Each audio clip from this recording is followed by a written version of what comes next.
magazine. Holy.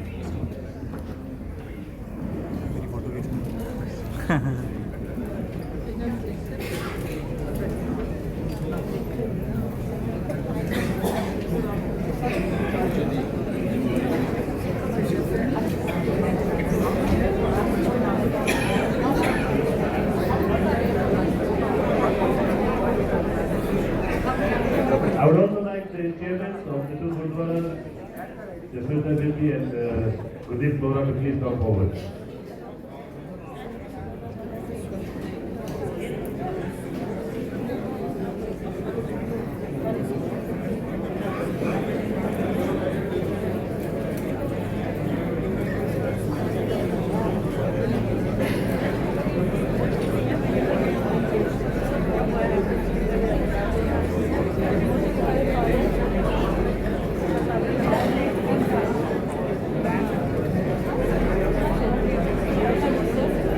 Ladies and gentlemen, can we have your ears, please? Silence, please. Let's maintain some decorum.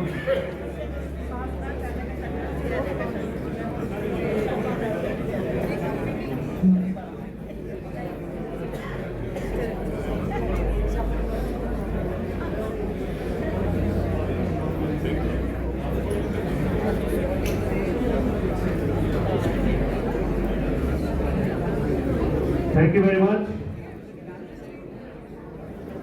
A very elaborate magazine has been published, printed, and everyone present here will get a copy.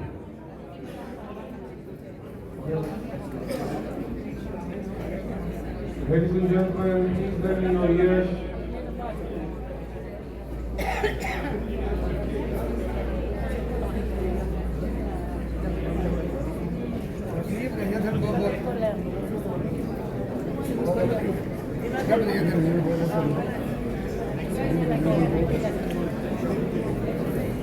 Silence, please.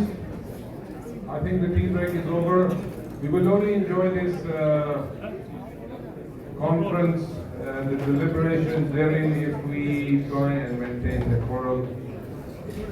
So we had a long first half. We're trying to make it shorter this time. But we can only start if we are all settled down. Okay, you've just witnessed the launching of the souvenir for this conference.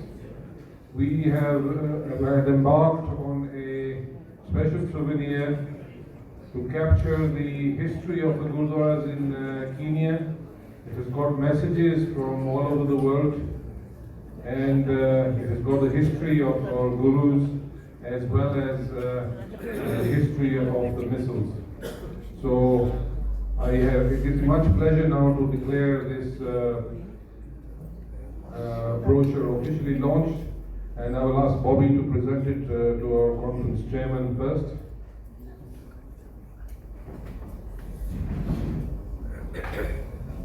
He's the chief guest for the conference, as you know, Dr. Singh Sagu. Bole so nehal.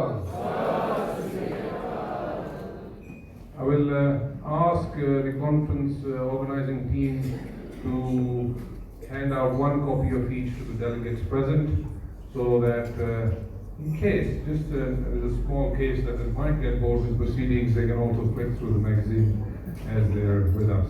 Thank you very much. Thank you, Jaswinder.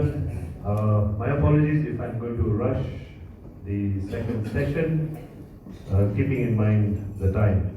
There are a few questions that have come, and I think the panel will get the opportunity to respond to the questions. We have a request for a very short Kavita presentation, which I think, since everybody is seated, we would like to do it now. I'd like to call Mr. Kulwant Singh Bamra of Apna Sangeet from the UK to come and make his presentation.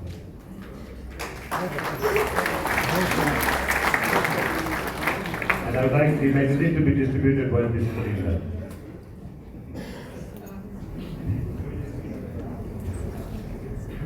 Waheguru ji ਕਾ ਖਾਲਸਾ ਵਾਹਿਗੁਰੂ ਜੀ ਕੀ ਫਤਿਹ। ਮੈਂ मैं कुछ ज़्यादा speech नहीं करनी क्योंकि ना मैंने आती है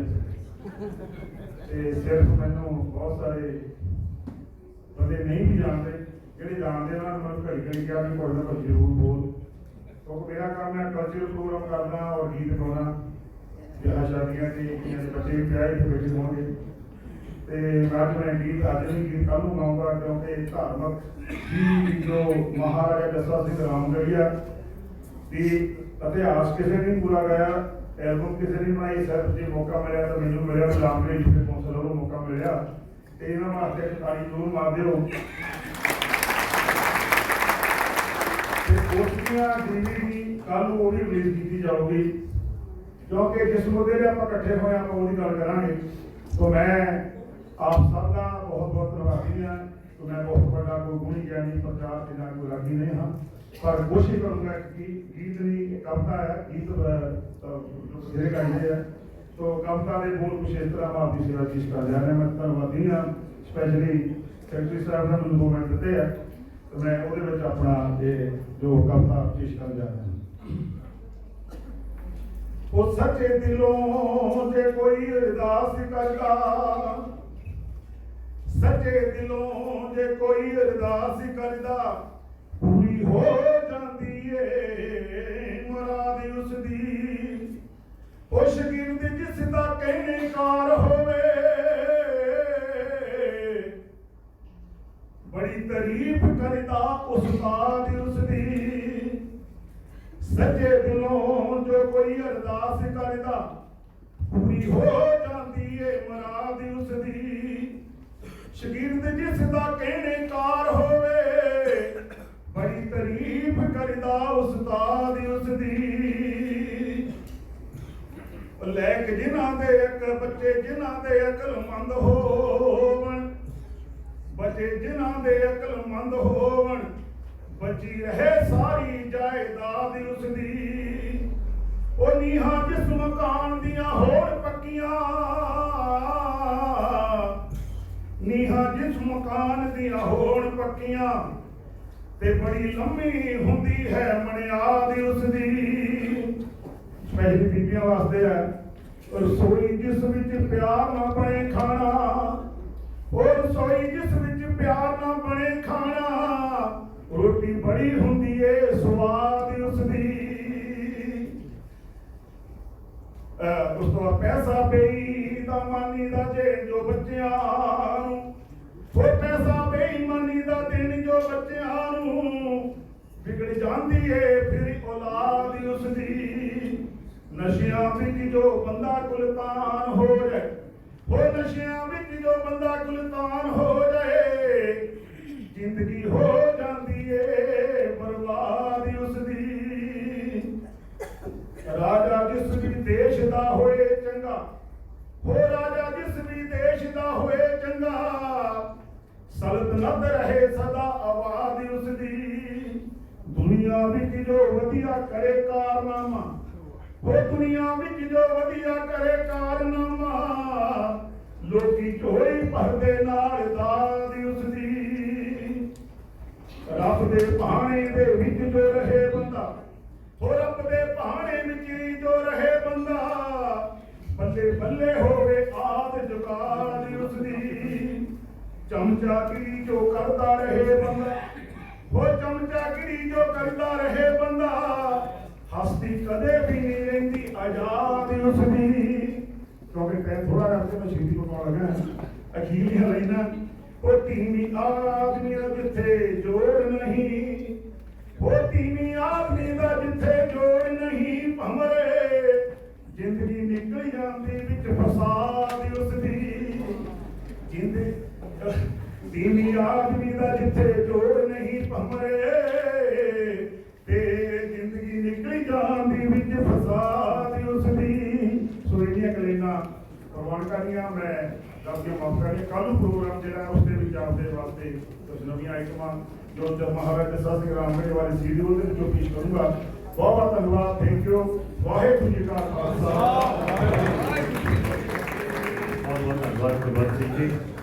now just because the gentleman actually wants to leave, there's a small leaflet that's going around. So Rawat Singh would like to take 2 minutes and just say a few words about the Sikh Union Sports Academy.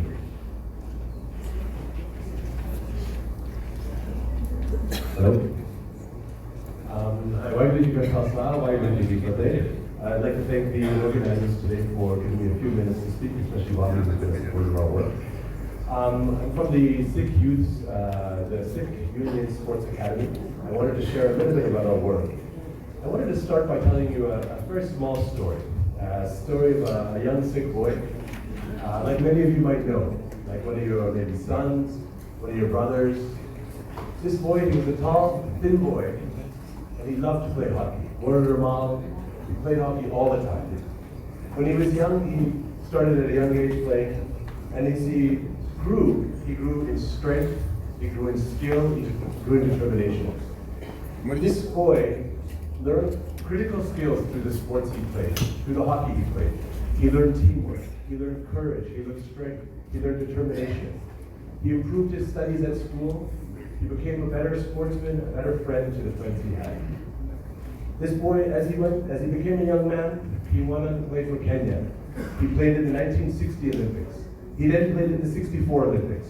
He played in the 68 Olympics. He then was the captain of the World Cup in 71, where he took the team to the 4th position. He then played again in 72, and then was the head coach of the team in 84.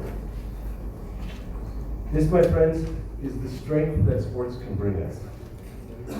He is also an honorary recipient of an achievement prize from the Ramgarhia Misl in 2017.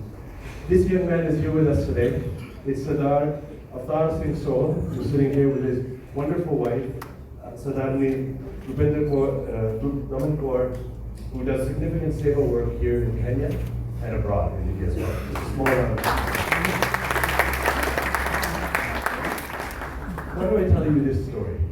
This story of a 4-time Olympian who sits among us. Because he has generated the spirit and inspires a cadre of youth that today train every Saturday, every second evening of the week to improve their sports excellence. And we are working with them at the Academy at Sikh Union Club to promote their health and well-being. We also have been supported and welcomed by the Sikh Union Club for providing us space. And we've recently been meeting with the Gurdwaras to also provide us support and more youth and recognition for the work we're doing. In the conversation, the opening panel, we talked about where are the youth, where are the women in the Gurdwaras. We are saying that they are with us on the pitch. And this is where we are building their courage, we are building their strength, because back in the day of Guru Gobind Singh, the battles were done on the battlefield. Now our battles are new. They are in corporate boardrooms, they're online, they're with school bullying. We still must teach our kids courage and strength and honor and dignity to stand up for themselves and for others. And so we just wanted to share a little bit about the sports program that we're doing, and hopefully that you can support us. There is a brochure that is going around with our email addresses. I'm a coach. My name is Ramgarhia Singh. I'm with the Academy. Unfortunately, our director and founder of the Academy, Indy Singh, could not be here today. He himself is a World Cup hockey player. He coaches the national cricket team as well. So sports excellence is within our blood. It is what we promote. But it is the balance between sports and day-to-day life around schools, friendships, home life that we are promoting as well. So with that, I'll say thank you very much for the organizers for giving me a few minutes. Thank you. Thank you very much. I too am a product of a family which was very, very keen and supportive of sports. So that is perhaps the only reason why I came in for 2 minutes to say a few words. We'll go on to the business, and I just have one request. After the paper is presented, we will allow questions and answers, but questions only, please. We don't need additional talk on what the presenter has already said. So I will manage the question and answers. If it is not a question, if it's going to be a talk, I will cut you short and we'll go to the next person who wants to ask a question. So it is my pleasure now to invite Mr. Narendra Singh Kubi from UK to present the next paper, which is on interfaith marriages. Narendra ji.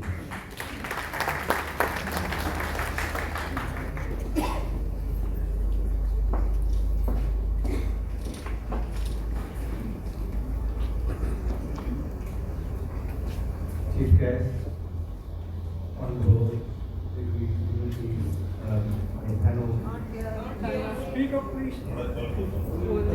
Volume. chief guest Kripal Singh Sandhu, and the dignitary panel, and the Olympians, and also the honorable MP. Waheguru Ji Ka Khalsa, Waheguru Ji Ki Fateh. First of all, I'd like to say it's a privilege and a pleasure to be here today to present this paper. I can warn, first of all, it could be a controversial one, but certainly that's what we do as Sikhs. We take things and we look at them, and we have the challenges and we meet those challenges. And that's how we're going to go forward today. As has been said, time is short. I think I've only got 10 minutes, so I'll try to cover all of the presentation within that time.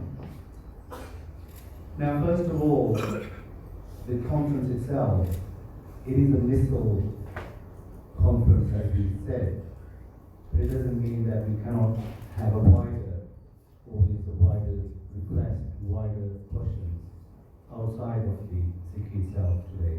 So the conference is on interfaith marriages. It's one could say, it's been there very long time in the beginning, but today it's recognized because the religions have become the center of their people. So, presentation, let's first of all define the marriage itself. This is taken from the English dictionary. Legally or formally recognize union of two people as partners in a personal relationship. Historically and in jurisdiction, specifically the union between humanity. That may have changed in the recent days, but that's how I'm going to take that forward. So, ladies and gentlemen, let's have a look at what the main faiths of the world are, which I'm not going to go through all of them. Hello?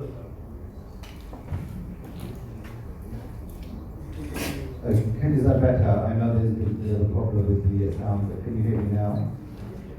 Okay, so the main religions or main faiths in the world, as they are on the screen itself, I won't go through them. But the definition of marriage, I've gone back. To begin with, let's take a quick look at the religion itself. Unlike caste, which most of us, and in my opinion, is a little more than a glorified social branding, but the religion is a way of life. That's how I believe it and how I see it. So therefore, the religion affects almost every decision in your life, from the clothes you wear to the food you eat.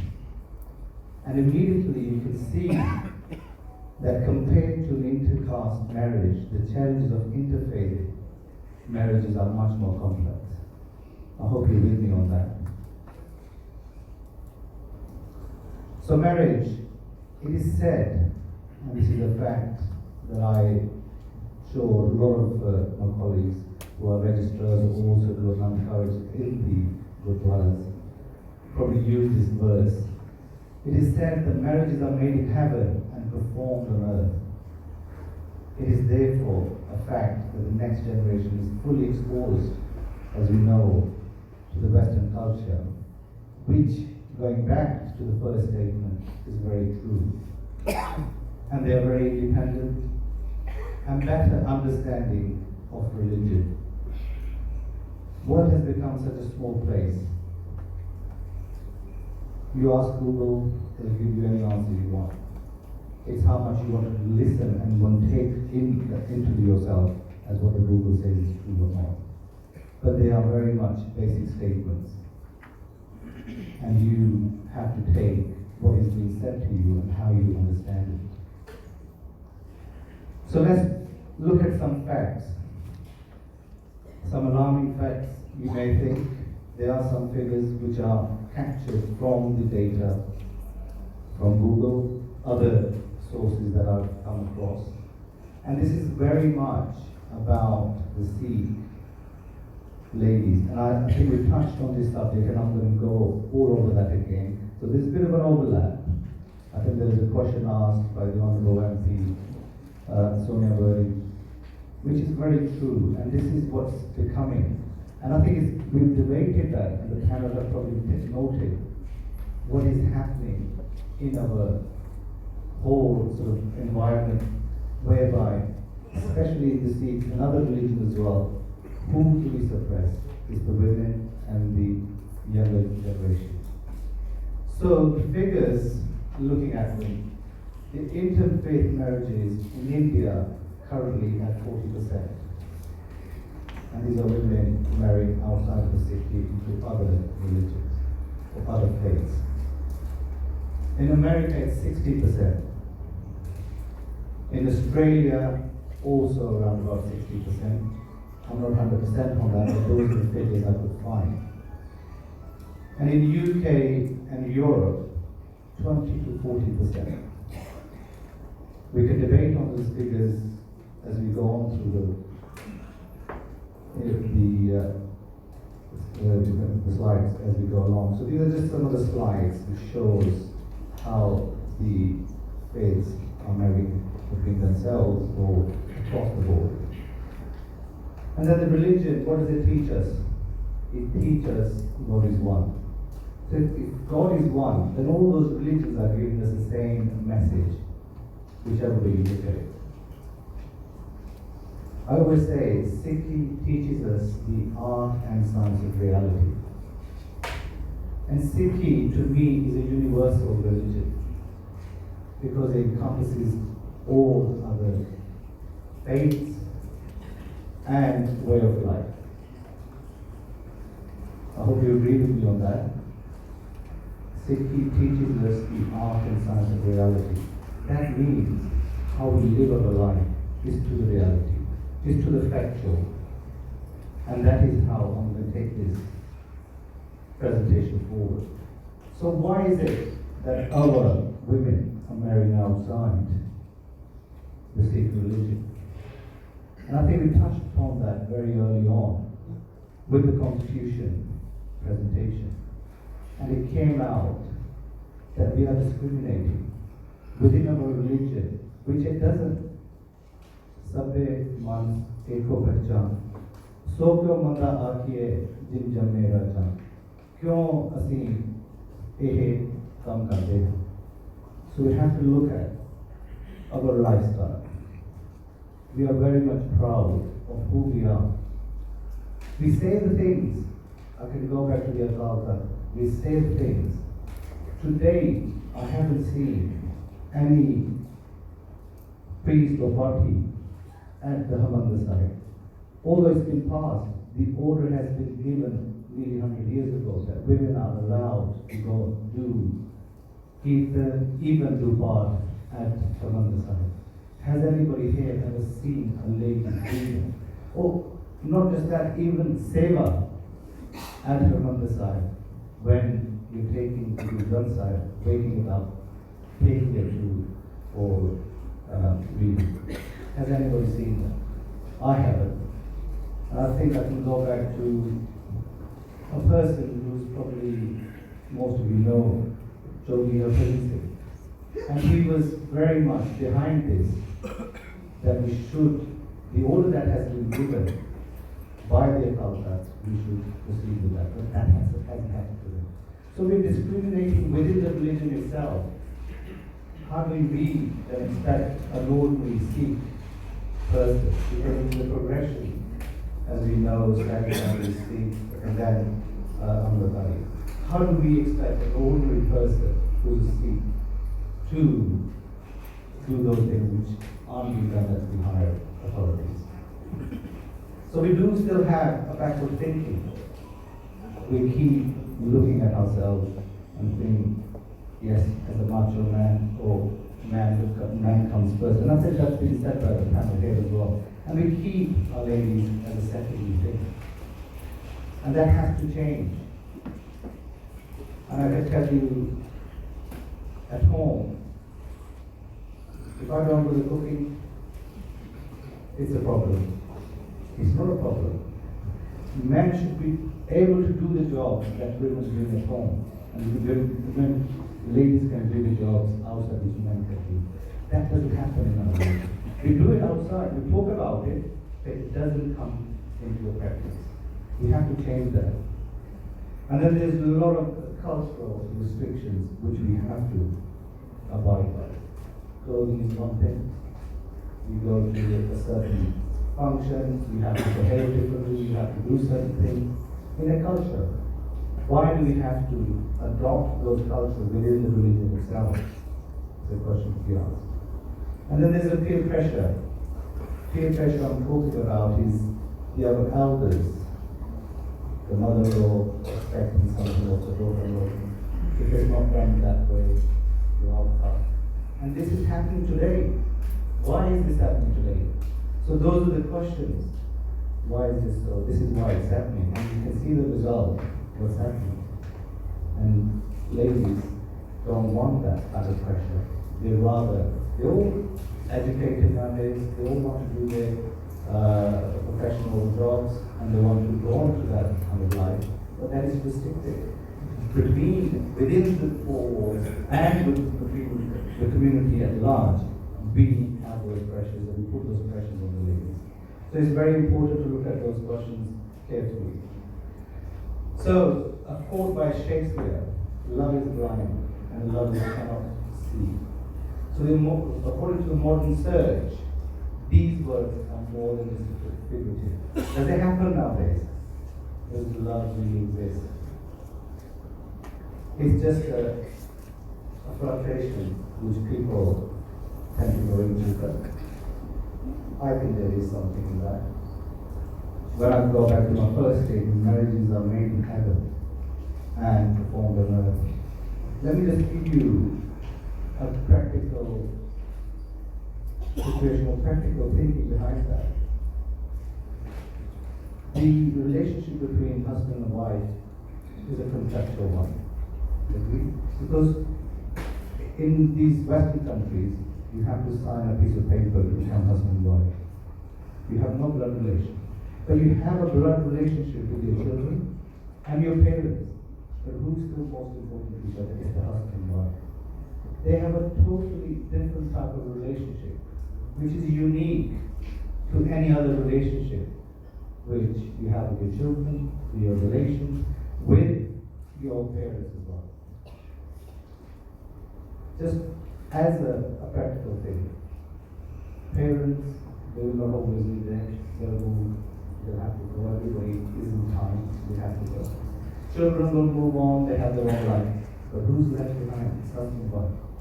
If they have that understanding, that is what is important. And that doesn't matter who you are, whether you are Sikh, Muslim, Christian, does it matter? So love is blind and lovers cannot see that. So that is, it may happen with that statement. However, we have to accept the facts, hence the acceptance that the love is blind. So let's just do a comparison. I'm not here to criticize anybody, and I don't want to upset anybody either. So these are my understanding, my opinion, and this is how I understand, and how Sikh or Anandkaraj is different to other marriages. I will take you down the route of the actual Anandkaraj and very brief snippets of what it tells us. So the Muslim, as I consider, is a nikah which is based on promises, which is based on the way that say, this is how much, or this I promise to do this. This is how the nikah is arranged and based on. Hindu marriage is again based on promises.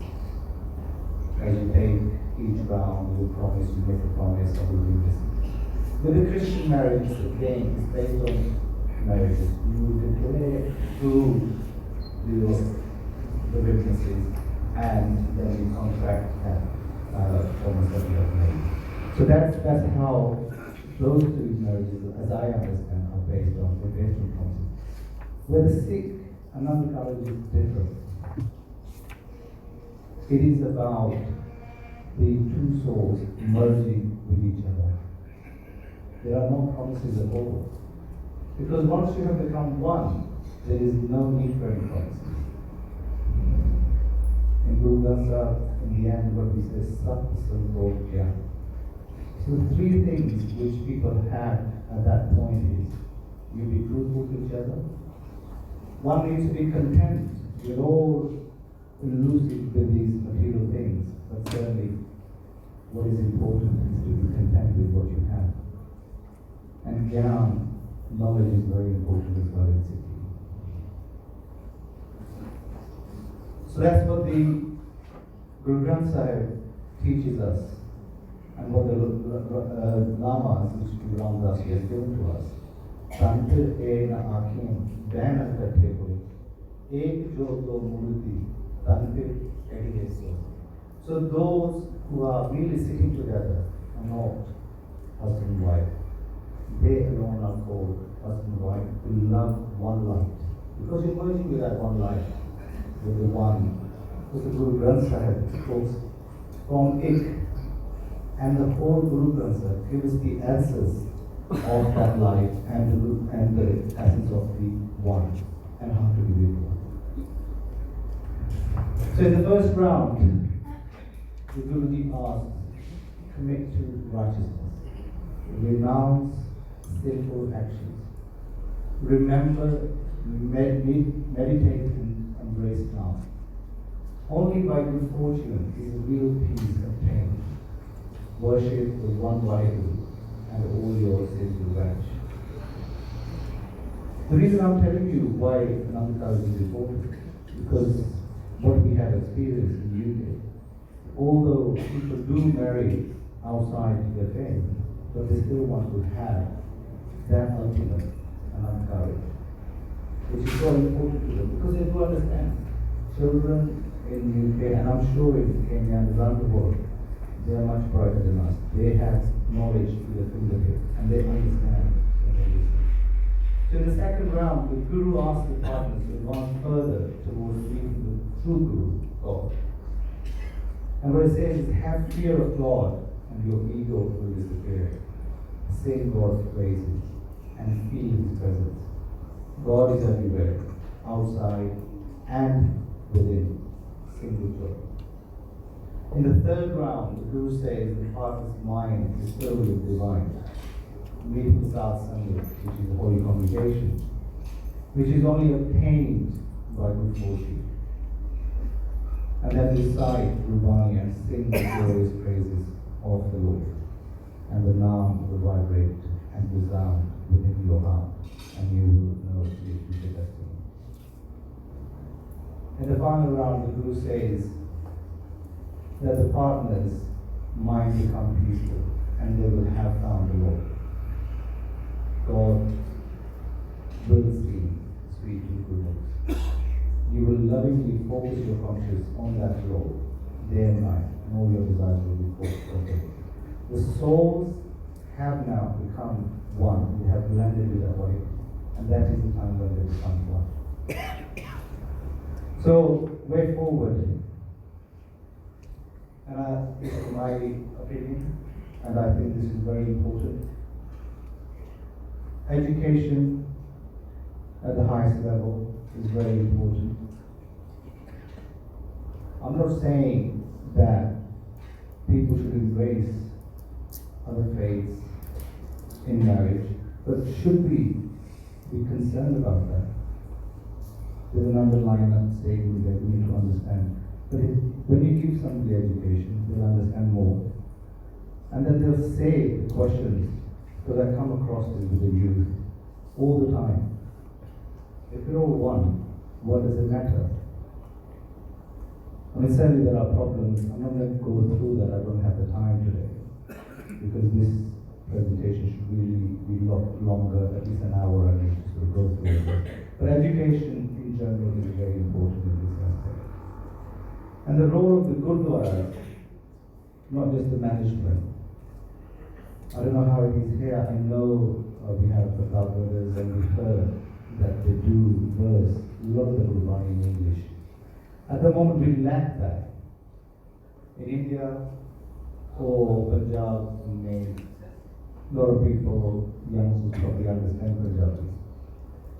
But when we have youngsters coming to the Gurdwara, especially in the UK, they're either playing on their phone or they're not interested because they cannot capture the Punjabi or the Gurmukhi that is being said to them.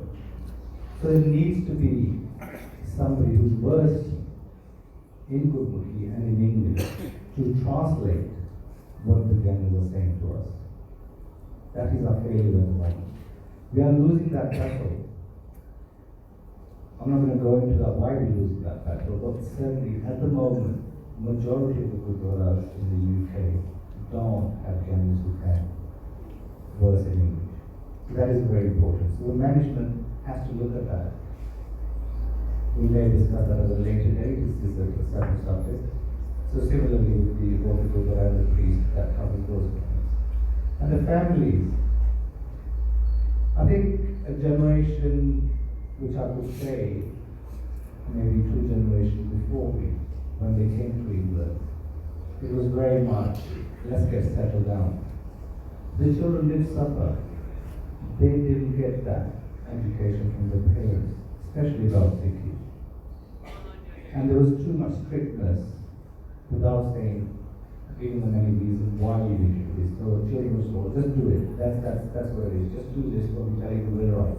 And that has changed in the recent past, where children of the next generation are a bit more adopt to their children and they are fun teaching. So there is some win-win point there, so we are getting somewhere with those. But there's one of the things in our Sikhi, we lack management in the sport of any groups. We have our local institutions, the Gurdwaras, but there's nothing beyond that. Any family who has a problem, maybe a family within the family itself, but there's no mediation, there's no sort of methodology of dealing with that, or the resources of dealing with those kind of things. And I can tell you, you go to any of the other, especially Christian, they have Samaritans, they have inbuilt into their churches mediations. There's so much which we need to look at on that side, which then brings them back into the city. Our children at the moment only know what they actually learn from Google or other social media.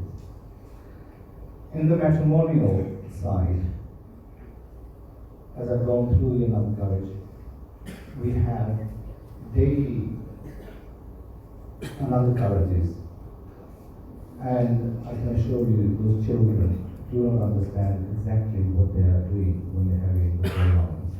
They do not understand. They're there because their parents have told them. So, ladies and gentlemen, these are the way forward. We need to make a lot of changes here. It's a big task. And need to go forward. I think it's got to start at the institution, which is the Gurdwaras, and other social welfare institutions within the city we have. So thank you very much for your time. I'll capture it hopefully within 10 minutes. So any questions I'm quite happy to take, or any comments from the panel as well. Thank you very much. Thank you, Misl, for the presentation. It is a very sensitive subject, and I'm sure there are a few questions around.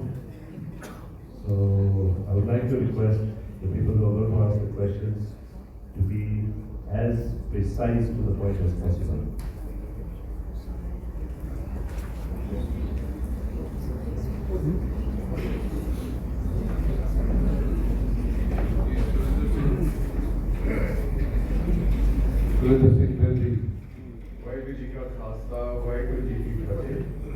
I've got 2 questions. One for Mr. Sabu, who is our chairman or ex-chairman, and second for the president. For the chairman, because you have been into this here for a long time, looking into this society or their society, what is the effect? What is the effect of this interfaith marriage on the financial side, on the religious side, when this type of things take place in general in our society. When I say our society, Ramgarhia society. Second question comes to you, sir. What is, when you have explained everything on the marriages, and I can quote one sentence from Time Sakhi. कलयुग ने बाबे ने पूछा कैसा रुचि, वो बाबे ने answer देता कर्म नहीं रहेगा, धर्म नहीं रहेगा, सर्व नहीं रहेगा, सब कुछ मुर्गोबा हो जाएगा। मैं पूरा याद नहीं है ते उस कलयुग दे विच यानी कि जिहदी कायनात बनाई है गुरु सतगुरु ने वाहिगुरु ने, वो इदां ही कट्ठी मट्ठी हो जाएगी। Now we are living in a situation where finances counts too much. Religion is also left behind. Can you tell me from your experience, from your listening, what does happen if this, to the financial aspect, to the families, to the society, to the individual society, and to the country in general, if the interfaith marriages take place? What are your figures? Thank you.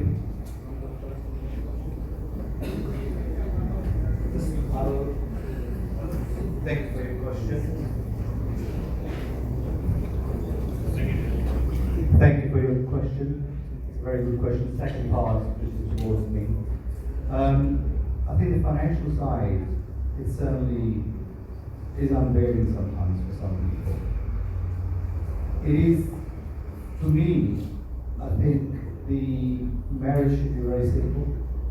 There should not be so much that's happening. The Gurdwara should be the ultimate marriage place for the unmarried, or whichever faith it is.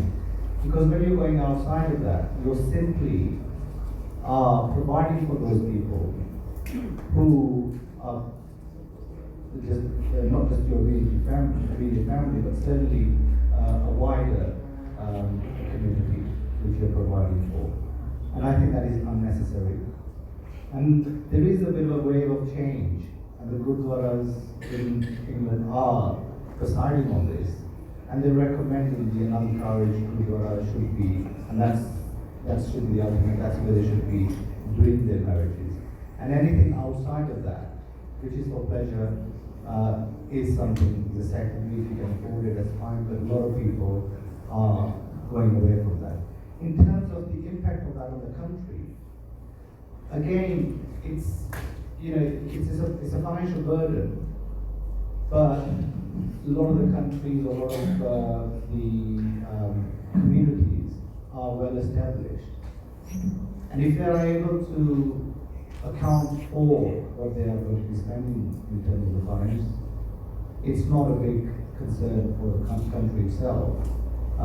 There's a lot of other leisure aspects which happen, and people do take advantages of that. But that is, it's down to your pocket at the end of the day, what you can afford and what you want to do. But I don't know how that question will be related to the finance or of the country itself. But that's sort of a monetary budget which the government is looking at, or everybody else is looking at.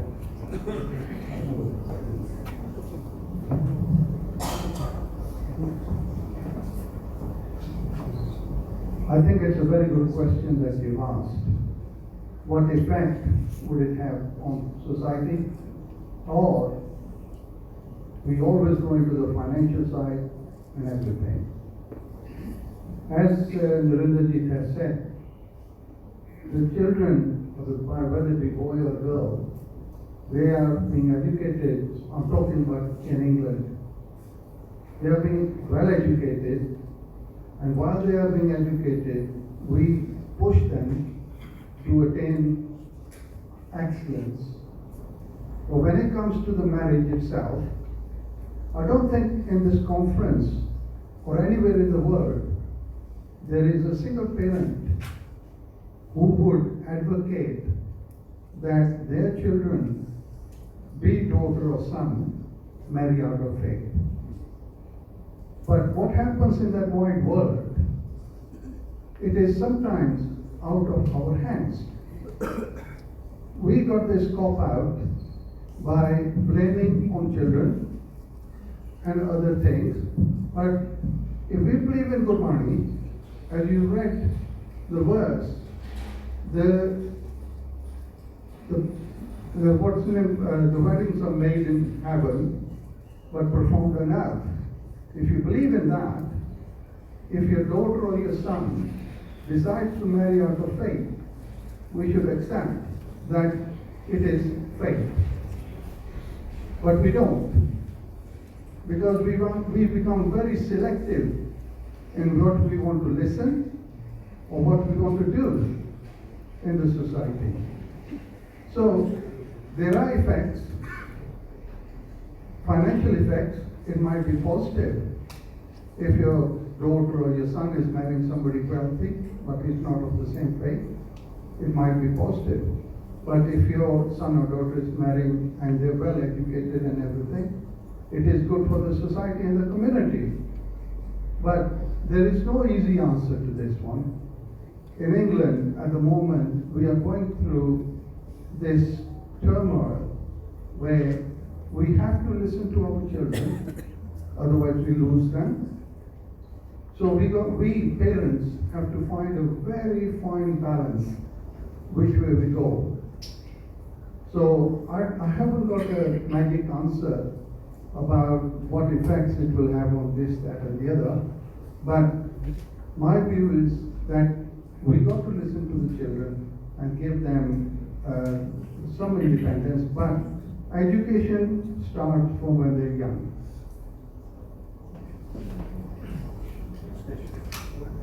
I think Mr. Manjit Singh Sethi has a question.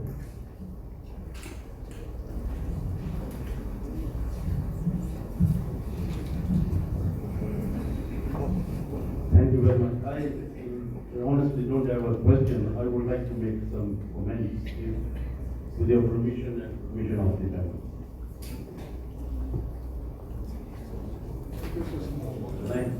Can I add? It will be, I'll take about a minute. Okay. Yeah. See, I want to say about marriage, and I talked about this earlier, and we have had some forums where we have discussed this. पहली चीज है अपन एक cosmopolitan countries के रहते हैं. There is a time now पहला अपने बच्चे एजुकेशन प्राइमरी स्कूल जाएं या जेडे अपने बुजुर्ग से वो प्राइमरी स्कूल जाएं और maybe even below that they used to finish. आजकल they go to the universities which are cosmopolitan. They meet people of different communities, and then they interact with them, and they fall in love or whatever you can call it. Secondly, there was a marriage between a girl and a boy. Then you see, there is, marriages between men and men and women and women. We have seen this. Things are complicating day by day. You see, अपने विच ऐना अपने आप नू ना control करीदा कि एक Sikh J for instance Ramgarhia उन्हें किसी पापे की कुड़ी ना जाओ और किसी ना ब्याह करना वो भी प्रॉब्लम है आपका कि सिख दे विच ब्याह कर रहे हैं वो भी अपन प्रॉब्लम आ जाता. In places like India, there are intermarriages between Hindus and Sikhs. There are intermarriages even with South Indians and others. Imam Alini and Dharminder is one example. So on and so forth. Then you see we have, please bear with me on time. Then we have issues like here. We are now again in intermarriages. You see the faith, सारे faith अपनी marriage को protect करना चाहते हैं. कोई गुरुद्वारा, कोई मंदिर, कोई मस्जिद, कोई भी अपन help नहीं कर सकता. They will just tell us the process of marriage. Marriage is a private affair of two families, not of Gurdwara's committees. जेडे बचोले आ वो दसदे हैं कि आ ब्याह इदा होएगा. What we should look is why are there so many divorces? And ये ब्याह क्यों टूट रहे हैं आजकल? क्यों अपने विच इतना फर्का पै गया कि अपन हर रोज अपन डिवोर्स का सुनते हैं. Yet it is not part of our religion. So what is happening? Once we were asked a question by a student on the. Thank you very much. I think that's exactly what we were talking about. Can I finish? Okay. Once we were asked a question at Gurdwara Sahib by students about interfaith marriages. They said that तुसी से कहने हैं, this was students from school. They said तुसी से कहने हैं कि तुसी बार ब्याह नहीं allow करना, like other religions, but yet अपने Guru Sahib, Guru Granth Sahib has banis of all the Muslims, Hindus, सारी बानियां भी अपने को देखो. So you see, the thing is कि कोई भी बाप या अपने parents अपने बच्चे को छाड़ नहीं सकते जो बार ब्याह कर रहे हैं. Eventually 1 साल निकल जाएगा, 2 साल निकल जाएंगे, जो दादा बन गया या नाना बन गया, वो तो किस तरह compromise करना ही पड़ेगा. So end of the day, what is important is for the parents to educate their children on the marriage. It starts at home. No Gyani can help us. Absolutely. I think I agree with you totally. The last thing I want to say is please, we have to change with the time when we are living in cosmopolitan countries. Please. I totally agree with you, and I think all I can say is this is a process, and I can say to everybody, this is a process. We can probably delay it for a short time, but we cannot stop.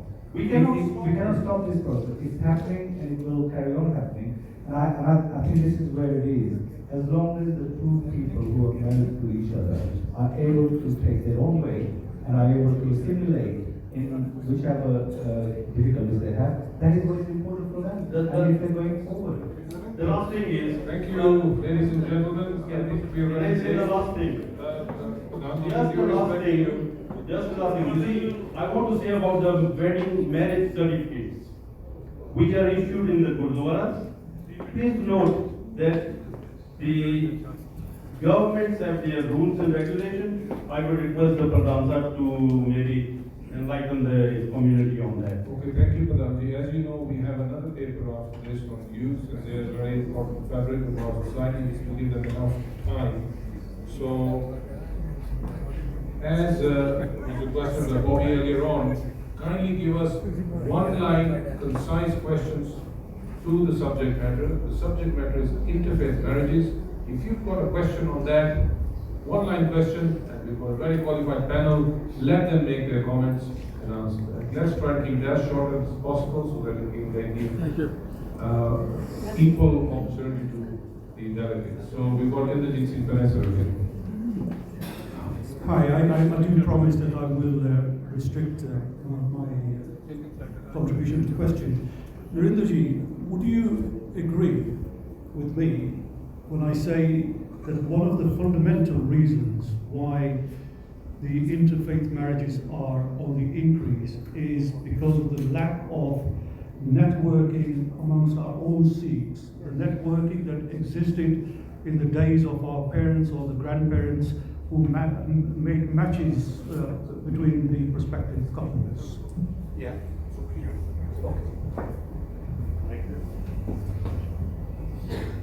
Yes, just to rescue the topic now. No, I think basically the way this started from is education, because children are studying together now, and they have been within UK. And when the parents came from East Africa, from other places, they were so engrossed in settling their own families there, and they possibly don't have enough time to look after the education of their children in that manner. So the children have developed their own ways of going forward.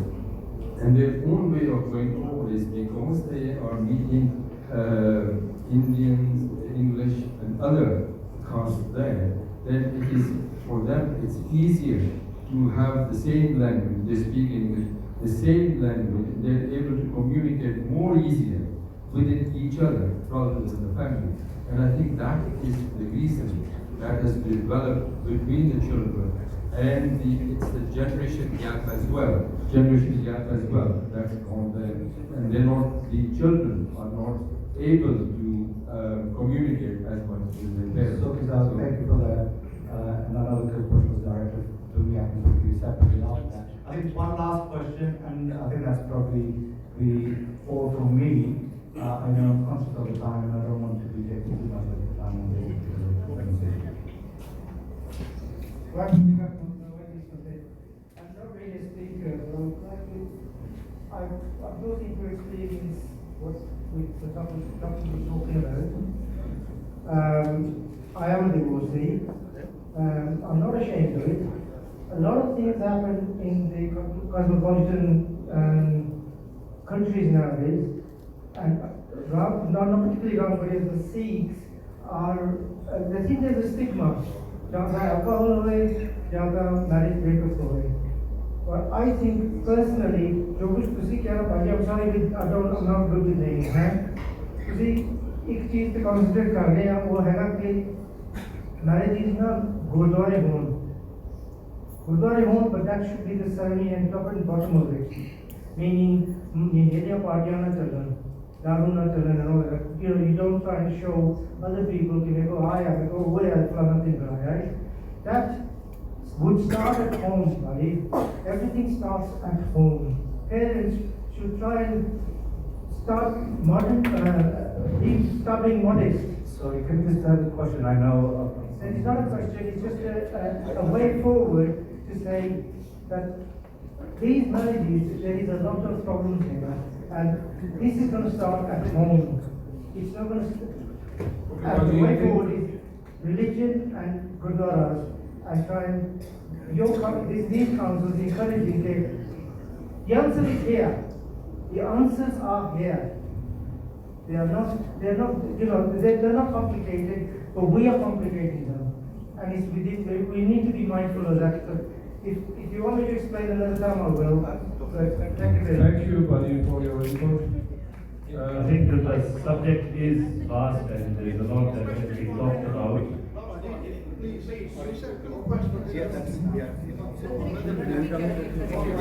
Let's bear in mind general quality. That's what we're trying to hold in before the break. There's a lady here who's going to Last question here from Srinda Singh. Would you like to say? Somebody's got the mic here, you'll be next. And I thought today you put a education scenario for creating the we are protected. I think Gurdwara is now 60 to 70 marriages perform करते हैं, certain interfaith marriages भी होती हैं.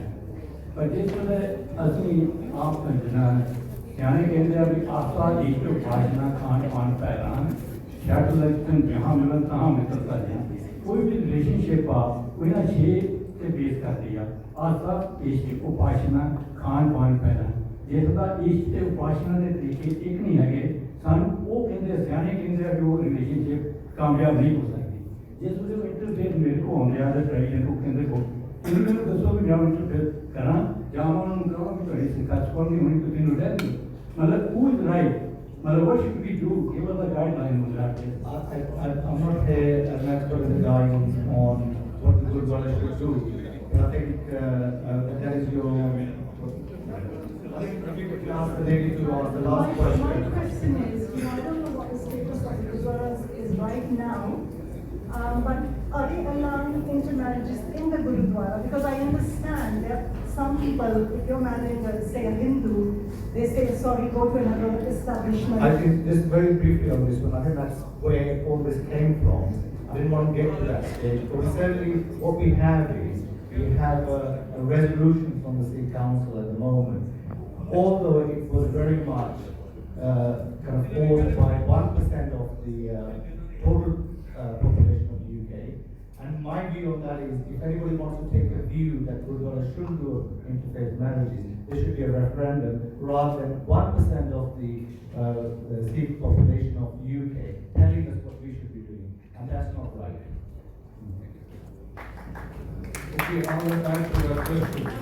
That was the position in the UK. The position in Kenya is we had a meeting at the Sikh Council of Kenya. Can we have some silence, please? I'm still answering the question. But I have to answer that question. There was a discussion by all the Gurudwaras here, and the majority, I think almost unanimously, we agreed that we will allow marriages, interfaith marriages in the Gurudwaras as long as both parents are happy about the children's marriages. Because we felt that at the end of the day they are our children, it is a ceremony we need to celebrate. And if your child has come to you and he or she has said that he would like to get married to the Gurudwara, let's not push them away. Let's try and bring them back and just start together.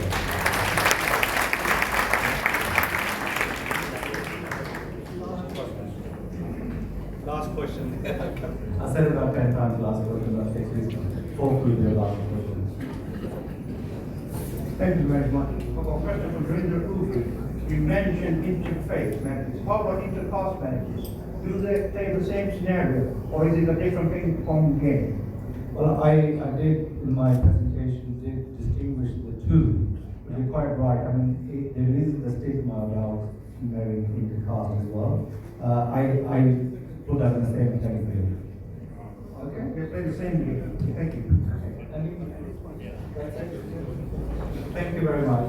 So I would like to say that we had a very good discussion on this subject, and perhaps I can ask the conference chairman to make some closing remarks on this subject before we move to the next presentation.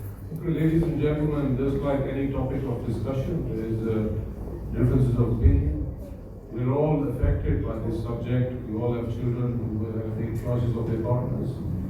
We are living in a world of, as Gandhi says, a cosmopolitan world. Children are getting educated. However, I feel that we as a society and as the leaders have to look at the root cause of the problem, if we can call it a problem. Why are we having 40% interfaith marriages today? Why are we having 60% today and we only had 10% 10 years ago or 20 years ago?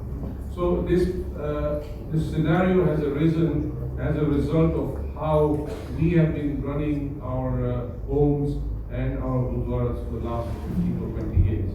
The next paper is on youth, why youth are not coming to gurdwaras. So if the youth come into the gurdwaras, if we take them to the gurdwara, we explain to them what the Ramgarhia is, they have to have that feeling of affection for their religion. They should be proud to be Sikhs and they will look for Sikhs. Marriage is a union of two like-minded people. So if you got two people who would like to go to the Gurdwara and have got the same opinion about where they would like to be, then those marriages will happen. So if we want to turn this around, we have to have a plan in place, and that plan starts from us at home. We need to take our children to the Gurdwara. We need to get this language problem sorted out so that they learn Gurmukhi. This is our mother tongue, so that they can understand what the Gyaniji is saying. Yes, it's very nice for us to say the Gyaniji should speak in English, which they are trying to do. However, Gurmukhi ਉਹਨੂੰ ਕਹਿੰਦੇ ਗੁਰੂ ਮਹਾਰਾਜ ਨੇ ਆਪਣੀ tongue ਜਿਹੜੀ ਆਪਾਂ ਨੂੰ ਸਾਨੂੰ ਦਿੱਤੀ ਹੈ, dialect ਦਿੱਤੀ ਹੈ, we should follow that. And then we should have more rural schools, we should have more forums like this for children, and see how we can bring children close to us. I mean, we've got a very fine example at the Ramgarhia. We've got 150 school children now at our rural school. And quite often we find that at the program, the children are the ones who are pushing the parents to say, let's go to the Gurdwara. So those sort of children who take pride in their institution, who take pride of being Sikhs, they will then go and look for Sikh partners. So we ourselves have to look at where we are. Do we have the values of being Sikhs? ਅਸੀਂ ਆਪਣੇ ਆਪ ਨੂੰ ਸਰਕਾਰ ਕਰਾਉਣੀ ਹੈ, ਸਿੱਖ ਕਰਾਉਣੀ ਹੈ। ਸਾਡੇ ਕੀ ਕਮਜ਼ੋਰੀ ਹੈ, ਉਹਨਾਂ ਨੂੰ ਆਪਾਂ ਠੀਕ ਕਰੀਏ। ਫਿਰ ਆਪਣਾ ਅੱਗੇ ਤੋਂ ਸਾਡੀ ਕਲੈਕਟਿਵ ਡਿਸੀਜਨ ਥੋੜਾ ਜ਼ੋਰ ਪਾ ਕੇ ਬੱਚਿਆਂ ਨੂੰ ਗੁਰਦੁਆਰੇ ਨਾਲ ਜੋੜੋ। Thank you very much, and I think we'll call for the next speaker. Thank you. Just before we go to the next paper, I just want to recognize Mr. Singh, who is with us today. He is the current district governor for Lions International, and particularly I wanted to mention his presence here because he's been awarded the President's Medal, being the highest award for Lions Club International. So I think we should give him a big hand. Sitting behind him, we have Mr. Singh, who is the chairman of Sri Gurdwara Bazaar, Arusha. Welcome. We'll go to the next paper, which is Role of Youth in Gurdwaras, and this is going to be presented by Mr. Indrajit Singh Teti and Preet Jodh Kaur Randawa. Please come forward.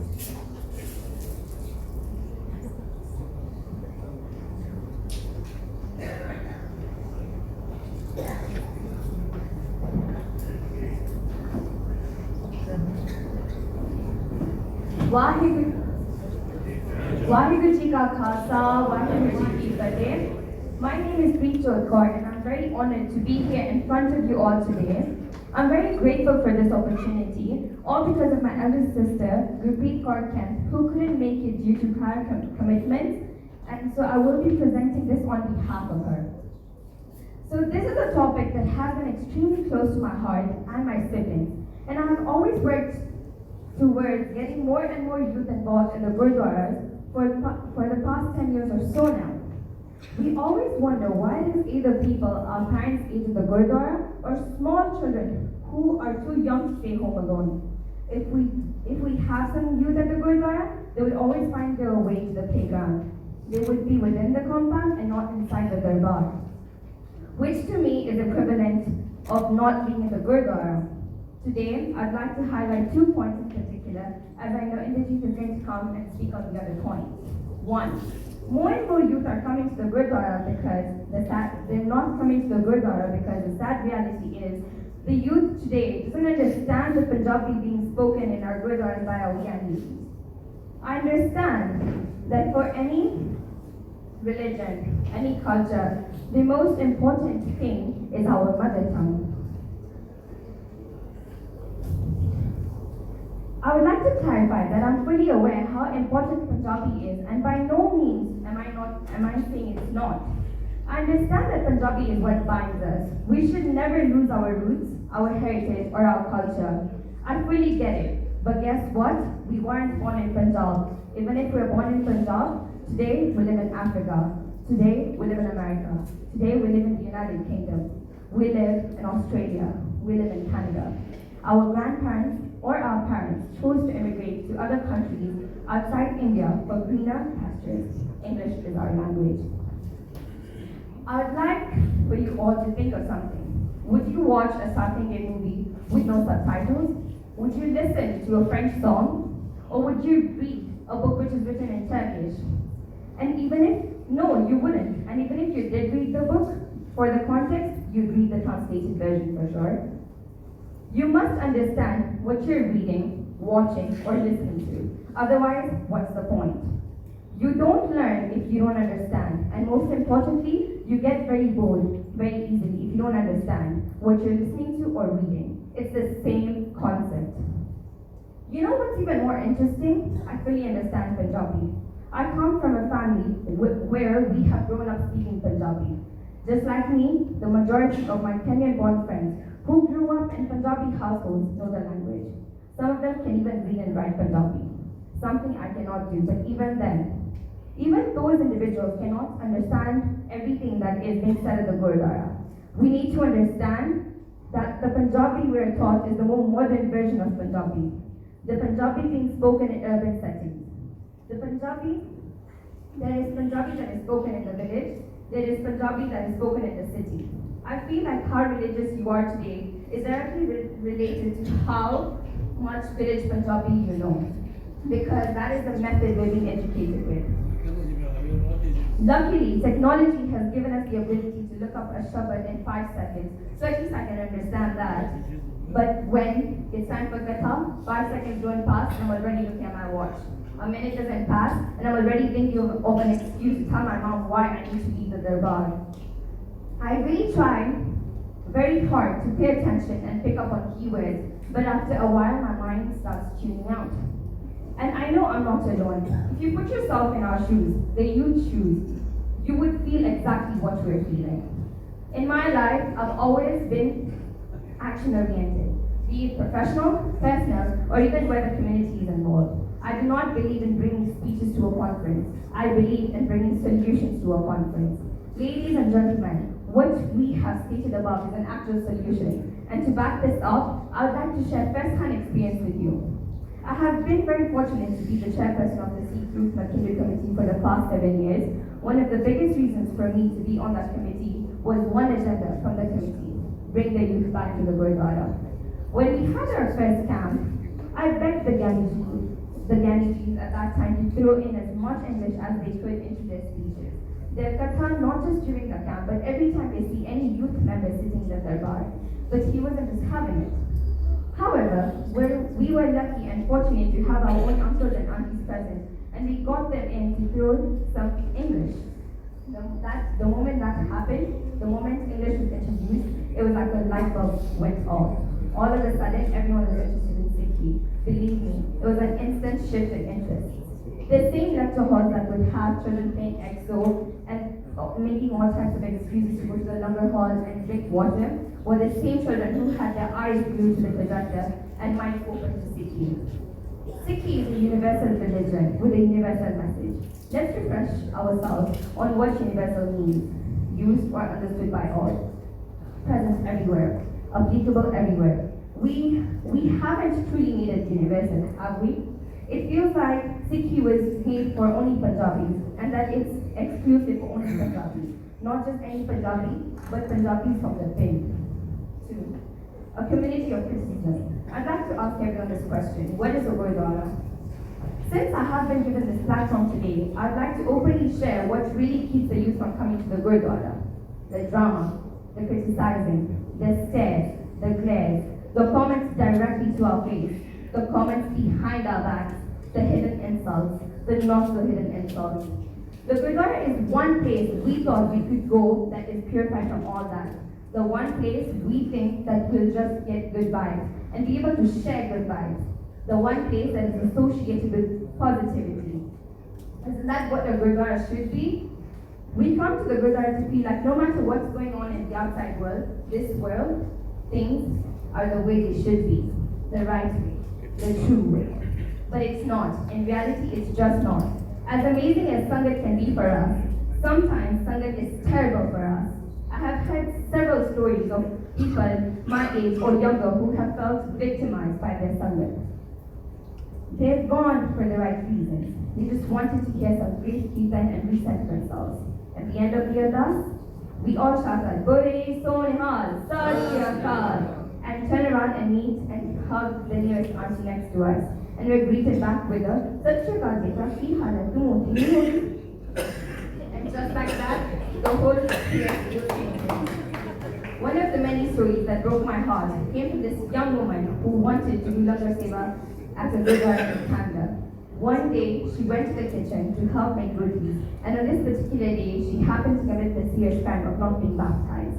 This auntie called her out on it and yelled at her in front of everyone. She felt so bad and so discriminated within her own religion, by her own people. She never did Langar Seva again.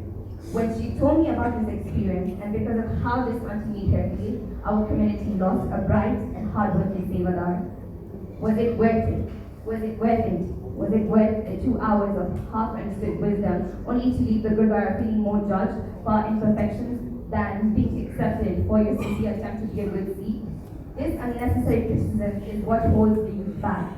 What I want to say about having more youth present in the Gurdwara is, we as a community need to learn how to sit down, have healthy discussions where everyone's opinion is heard and is respected and is cherished.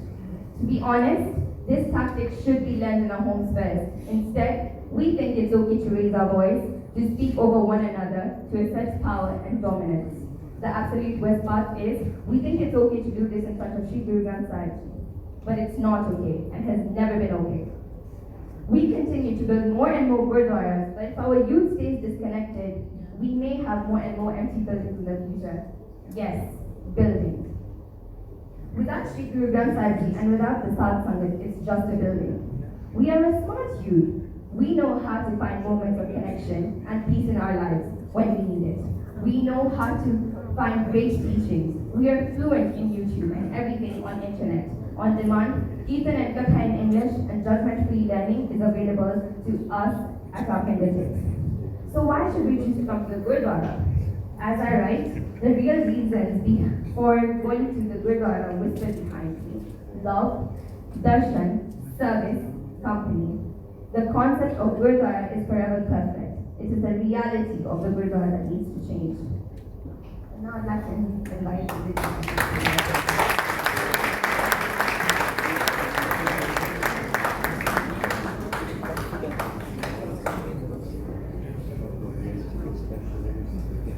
Thank you, Bridget. The Chief Guest for the Conference Chairman, Chairperson of Sikh Council Kenya, Chairperson of Sikh Council Tanzania. Can you hear me all?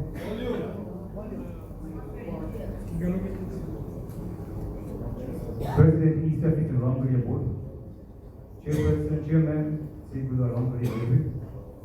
Good afternoon. Ladies and gentlemen, it is an honor to address this distinguished audience today. I would like to thank the conference chairman for giving me this opportunity to co-present the youth paper. I'll be speaking on a few topics. Firstly, the role of the institution, the role of the family, understanding the role of the Gurdwara, and where we are today. So my first question goes out. Why are youth important to religious institutions?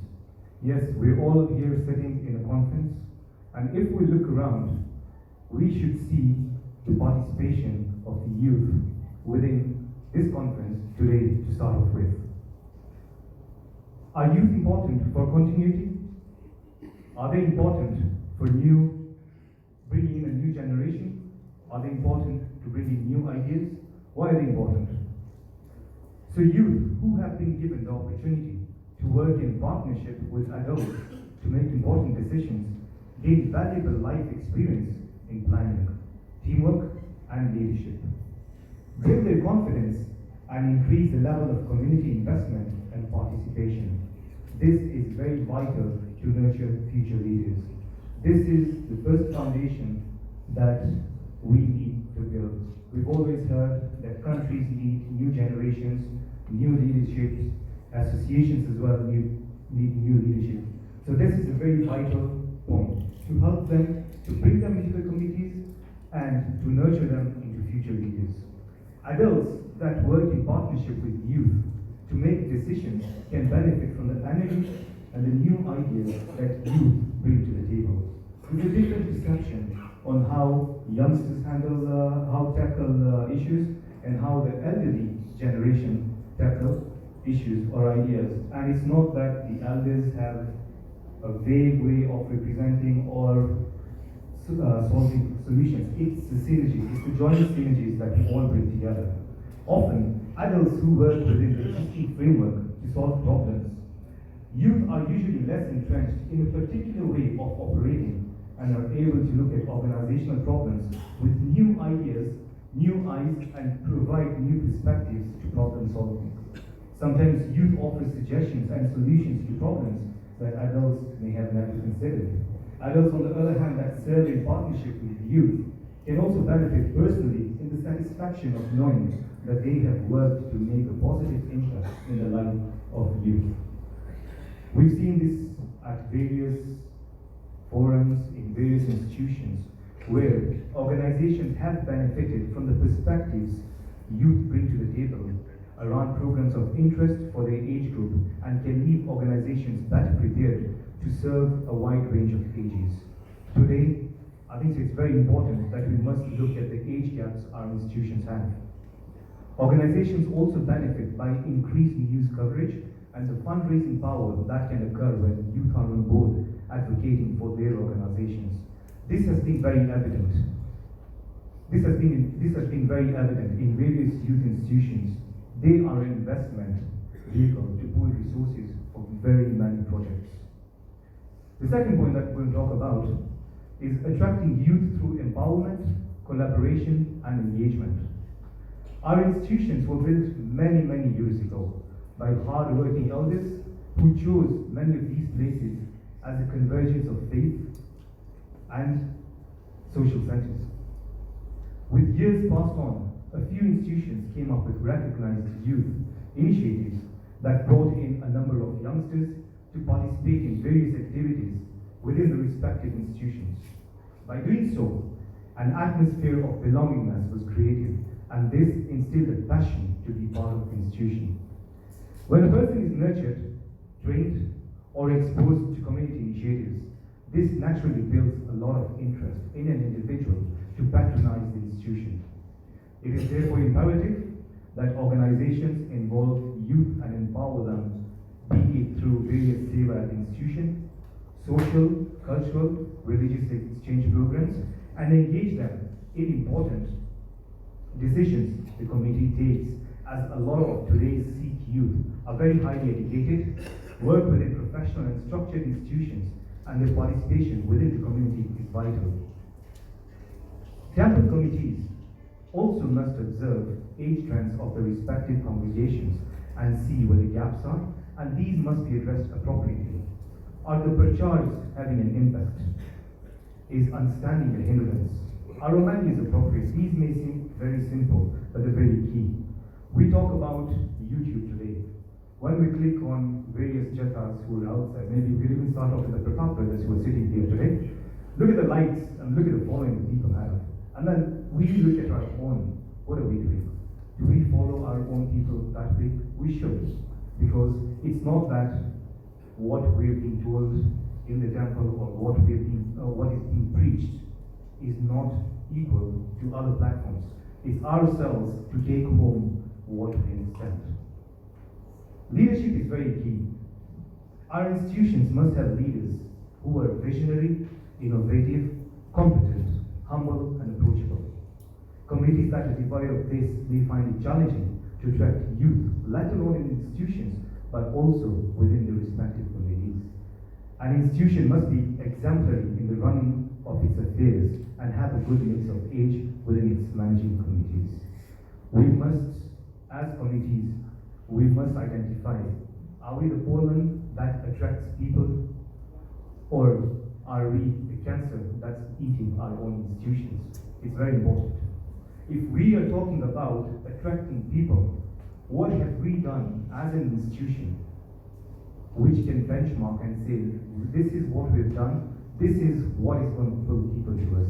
We must be our own ambassadors. We must be the best salesman of our institution. We must be an antithetical representation of our institution when we go out there.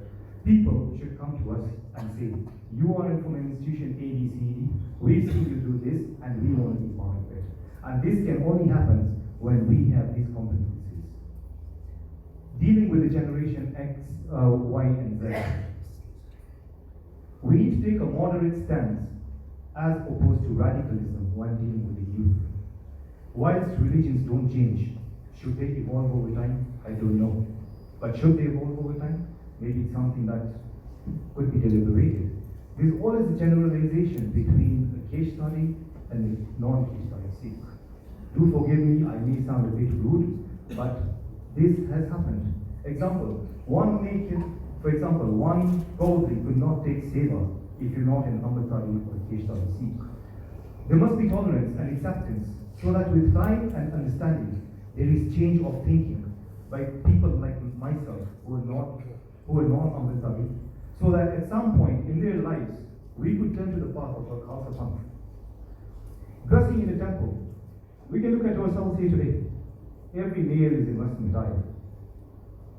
When a lady goes to a temple in a Western attire, she may be coming from work, and she's dressed in Western attire. How do we look at this person? Pant paaki gurdwara, just skirt pai, these are hindrances. So we need to be a bit liberal on people. We need to look differently at people as well. The temple committees must be approachable and be able to openly engage with the youth on religious or social matters that may arise. Now, the very important part, I've talked about the institutions, the role of the family. This is the root. What are we told at home? It is very vital for every parent to expose their children to Sikhi, be it basic or be it intricate. Attendance at the institution should not only be on good trips or on a friend's wedding, but more frequent. Children need to be educated on the importance of gurdwaras as institutions and places of worship. Parents should also educate children on the sacrifices of our gurus, yea, for the establishment of Khalsa and Sikhism. The importance of the 5 Ks. the Sikh way of life, Naam Japo, Kirt Karo, Wan Shako, should be embedded in every person's heart from a very early age. This will be a good foundation for the young members of our institutions, not to understand, who do not understand our religion better, but also to make them better individuals. The modern parent of today, where are we as modern parents? We're equally to be blamed. Whilst years back, almost all youngsters, it was in every family, whenever you're young, the first thing that you taught is more number. I remember when I had primary school, and whenever my hair was being combed, my mother would tell me to recite more number. And from a very early age, I presume most of us, many of us have gone through that. But today, what do we tell our children? Let's speak French, let's speak Canadian, Spanish, and we're more with a hype as opposed to our own religion. Remember, we proudly embraced the Western or the European languages at the expense of our very own mother tongue. A person's mother tongue connects him to his culture. If that is like an umbilical cord, if that's not there, that surely is a disconnect somewhere. So we need to rectify that with ourselves from the family. We can blame institutions, we can blame people, but the root is ourselves. We must rectify ourselves from the root. Understanding the role of a Gurdwara. I was very happy, and today I've learned a lot from Mr. Jabbar on the role of the Gurdwara, what he explained. I just want to deliberate slightly more on that, to what a general understanding, to a general understanding. As family members, we must educate our children on what role Gurdwara plays, not only on a religious point, but the activities a Gurdwara takes must be made aware to the young members of society. I am aware today that a lot of Gurdwaras in Kenya today are actively involved in charity work, and that is our key, charity work. Empowering community members, making religious education easy for learners, affording a place of shelter to those in need, mediating between family conflicts, and much more. I think so these are key things that should be enlightened to people who do not know the role Gurdwara plays. Because we do not expose ourselves outside to what we do. We're very limited on the weekly programs that we do. I think so it's not showing off, but it's educating people, informing people on what temples do. And this onus should go to all committees. Whatever work you do, show it out to people. That is how you will educate the youngsters, the role various institutions play. You can patronize any institution, it doesn't matter.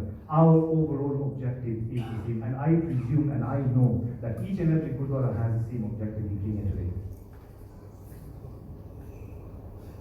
Where are we today? When we visit various Gurdwaras and look around, are we happy with the engagement of the youth? Do we look at them as a pool of resources where we can pick up future leaders?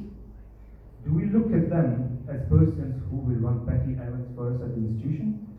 Are we happy with the representation of youth within our Gurdwara committees? Do we give them space, time, resources, and the right guidance?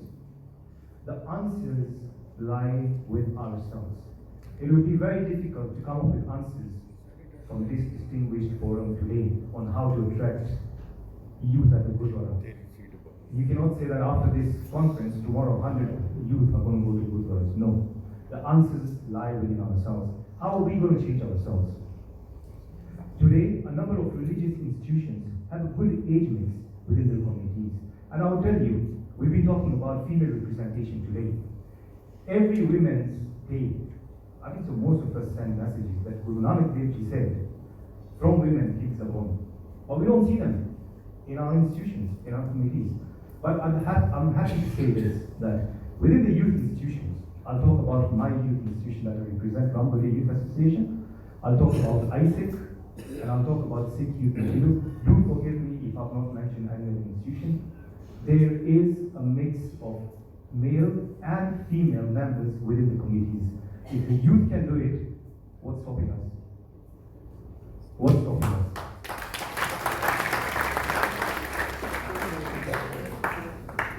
Respective youth associations and committees are diligently working to achieve their mandate and deliverables.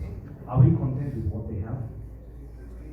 these are areas that we must look into. The reins of power that can be with the new generation. Also, when we go outside, what do we talk about our institutions to other people?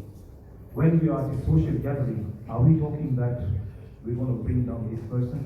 Are we bickering about a certain committee? What are we doing outside? We must, as I told you, we must be very good salesmen. I'm sorry to say, if some of us were salesmen working in car companies, no one would have made a sales rep. Because we do not sell properly. We need to sell ourselves to people and tell them, come on board, we should make ourselves attractive. Our institutions should readily attract people that will come to good with us. Thank you very much. I do apologize about stepping on stage.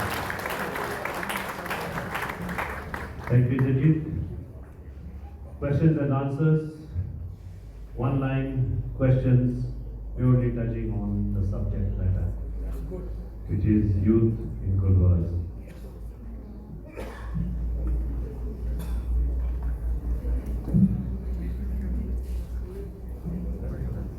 Waheguru Ji Ka Khalsa,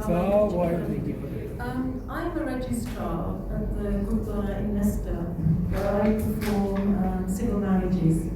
What I see is youngsters come to the Gurdwara just to be married, and then they go away and you never see them again. Sometimes you don't see them before the marriage takes place. I was wondering if the panel would consider, or maybe have some ideas of having a program that would attract youth, so that before they get married, they come to the Gurdwara and they do seva, and we set them a program that would attract the youth and that would engage them. But it would be lovely to be able to see them participate in activities before they actually get married there. What I find is they get married and they have no realization of what Lama are about. Just because they are born in Sikh families, we assume that they know everything, and they don't. So I just wanted to know what your thoughts are on that. So somebody from the panel to answer this question? Thank you very much. To the point ਗੱਲ ਕਰਾਂਗੀ, ਇਹ ਬਹੁਤ ਹੀ ਜ਼ਰੂਰੀ, ਬਹੁਤ ਹੀ important question ਤੁਸੀਂ ਪੁੱਛਿਆ ਹੈ, ਔਰ ਇਹ ਕੁਐਸਚਨ ਅਸੀਂ Sikh woman society, being part of the Sikh woman society, ਬਹੁਤ ਵਾਰੀ ਡਿਸਕਸ ਕੀਤਾ ਕਿ ਅਸੀਂ ਯੂਥ ਫੋਰਮਸ ਰੱਖੀਏ, ਜਿਹਦੇ ਵਿੱਚ ਜਦੋਂ ਵਿਆਹ ਹੋਣਾ ਹੋਵੇ ਨਾ, ਉਸ ਤੋਂ ਪਹਿਲਾਂ ਕਾਉਂਸਲਿੰਗ ਹੋਣੀ ਚਾਹੀਦੀ ਹੈ। Just not come for the wedding, ਕੱਲਾ ਵਿਆਹ ਕਰਨ ਲਈ ਲਾਵਾਂ ਲੈਣ ਲਈ ਨਹੀਂ ਆਉਣਾ ਚਾਹੀਦਾ। ਮੈਂ ਕਿਉਂਕਿ ਮੈਂ ਇੰਟਰਫੇਥ ਕੰਮ ਕਰਦੀ ਹਾਂ, ਤੇ ਉਹਦੇ ਵਿੱਚ ਇਹ ਮੈਂ ਸਿੱਖਿਆ ਹੈ ਕਿ ਕ੍ਰਿਸਚਨ ਚਰਚਿਸ ਦੇ ਵਿੱਚ ਕੀ ਹੁੰਦਾ, ਜਦੋਂ ਕਿਸੇ ਨੇ ਵਿਆਹ ਕਰਾਉਣਾ 2-3 ਮਹੀਨੇ ਪਹਿਲਾਂ ਦੋਨੇ ਕਪਲ ਨੂੰ ਜਾਣਾ ਪੈਂਦਾ ਹੈ। ਉੱਥੇ ਉਹਨਾਂ ਨੂੰ ਦੱਸਿਆ ਜਾਂਦਾ ਕਿ ਤੁਸੀਂ ਜਦੋਂ ਵਿਆਹ ਕਰਾ ਰਹੇ ਹੋ, do you know what are you getting into. ਤੁਸੀਂ ਜੇ ਇੱਕ ਦੀ ਨੌਕਰੀ ਚਲੇ ਗਈ ਤਾਂ ਦੂਸਰੀ ਤੁਸੀਂ ਸਰਵਾਈਵ ਕਰੋਗੇ, ਜਾਂ ਤੁਹਾਡੇ ਕੋਲ ਘਰ ਨਹੀਂ ਹੈਗਾ ਰਹਿਣ ਲਈ, ਤੁਸੀਂ ਕਿੱਦਾਂ ਰਹਿਣਾ ਹੈ, ਤੇ ਜੇ ਤੁਹਾਡੇ ਕੱਲ ਨੂੰ ਬੱਚਾ ਨਾ ਹੋਇਆ ਫਿਰ ਤੁਸੀਂ ਕੀ ਕਰੋਗੇ। You know all these questions ਜਿਹੜਾ ਅਸੀਂ ਕਦੀ ਸੋਚਿਆ ਵੀ ਨਹੀਂ ਹੈ। ਸੋ ਮੈਨੂੰ ਲੱਗਦਾ ਹੈ ਕਿ ਟਾਈਮ ਆ ਗਿਆ ਹੈ ਕਿ ਅਸੀਂ ਵੀ ਆਪਣੇ ਬੱਚਿਆਂ ਦੀ ਕਾਉਂਸਲਿੰਗ ਕਰੀਏ ਬਿਫੋਰ ਕਿ ਉਹ ਵਿਆਹ ਕਰਨ। ਇਹ ਸਿਰਫ ਇਹੀ ਨਹੀਂ ਹੈ ਕਿ ਬੱਚਿਆਂ ਨੂੰ ਇਹ ਪਤਾ ਹੋਵੇ ਕਿ ਮਹਿੰਦੀ ਲਾਣੀ ਹੈ, ਆਹ ਕਰਨਾ ਹੈ, ਮਾਈਆਂ ਲਾਣਾ ਹੈ। ਅਸੀਂ ਇਹਨਾਂ ਚੀਜ਼ਾਂ 'ਤੇ ਤਾਂ ਬਹੁਤ ਧਿਆਨ ਦਿੰਦੇ ਹਾਂ, ਪਰ ਉਹਨਾਂ ਦੀ ਐਕਚੁਅਲ ਲਾਈਫ ਕਿੱਦਾਂ ਗੁਜ਼ਾਰਨੀ ਹੈ ਉਹਦੇ 'ਤੇ ਅਸੀਂ ਕਦੀ ਨਹੀਂ ਦੱਸਦੇ। ਸੋ ਮੈਨੂੰ ਲੱਗਦਾ ਹੈ ਕਿ ਅਸੀਂ ਫੋਰਮ ਕਰੀਏ ਬੱਚਿਆਂ ਦੇ, ਤੇ ਨਾਲੇ ਗੁਰਦੁਆਰਿਆਂ ਦੇ ਵਿੱਚ ਉਹਨਾਂ ਪਰਸਨੈਲਿਟੀਜ਼ ਹੋਣ ਜਿਹੜੀਆਂ ਕਿ ਉਹਨਾਂ ਨੂੰ ਗਾਈਡ ਕਰਨ। ਗਿਆਨੀ ਜੀ ਵੀ ਉਹਨਾਂ ਦੇ ਨਾਲ ਬਹੁਤ ਜ਼ਰੂਰੀ ਹੈ, ਕਿਉਂਕਿ ਉਹ ਦੱਸ ਸਕਦੇ ਆ ਸਪਿਰਿਚੁਅਲ ਸਾਈਡ, ਪਰ ਜਿਹੜੀ ਸਾਡੀ ਸਿਵਲ ਲਾਈਫ ਹੈ ਉਹ ਸਾਨੂੰ ਆਪ ਦੱਸਣੀ ਪਏਗੀ ਕਿ ਤੁਸੀਂ ਬੱਚਿਓ ਗਾਂ ਤੁਸੀਂ ਇੱਦਾਂ ਜੀਣਾ ਹੈ। ਤਦ ਉਹਨਾਂ ਆਉਣਗੇ ਗੁਰਦੁਆਰੇ, ਸਿੱਖਣਗੇ, ਹੋਪਫੁਲੀ ਉਹਨਾਂ ਦੀ ਜ਼ਿੰਦਗੀ ਕਾਮਯਾਬ ਹੋਈ। Thank you.